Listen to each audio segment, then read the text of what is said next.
The world of industrial technology has always seen the gear unit as a vital piece of engineering equipment. The success of the gearbox lies in its usefulness.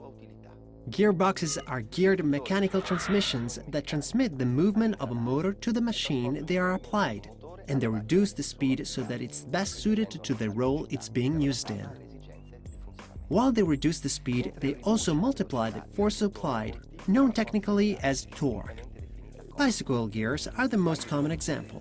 The cyclist can use the same effort to cover endless distances quickly or climb the steepest alpine passes. The convenience of being able to drive large machines with small motors makes the reducing gear the most logical, reliable, and economic way of transmitting power. Now let's see just how this star of the engineering world works.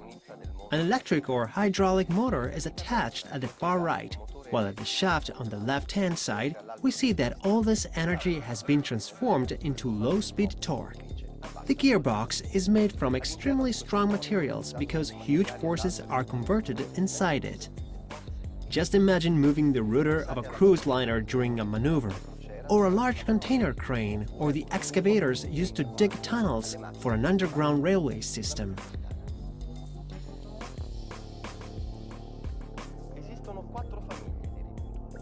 There are 4 families of gearboxes.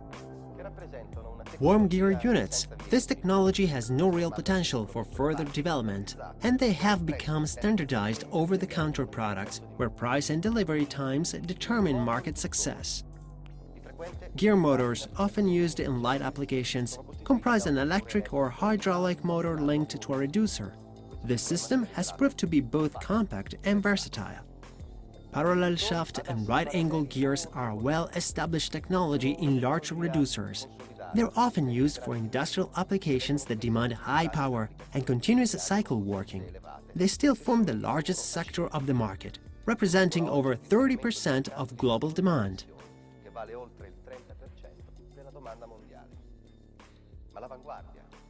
But the planetary gearbox is the real cutting edge of this sector, and it's been enjoying growing success since the 1980s. There are 2 members of the planetary gear family: the fixed ring gear for industrial applications and the rotating ring for self-propelled applications like wheeled or tracked vehicles. As the word itself suggests, the gearbox should reduce the speed of an input drive shaft to provide a low rotation speed with high torque at the output, at the opposite end. In the fixed ring planetary gear, the input shaft, called the sun gear, turns 3 gear wheels called planets. These, in their turn, rotate inside a toothed fixed ring called a ring gear. The planets are mounted on the planet carrier, and this turns more slowly than the original speed of the sun gear. As a result, the output shaft fixed to the planet carrier also turns at a reduced rate. Rotating ring gear reducers are constructed in the same way.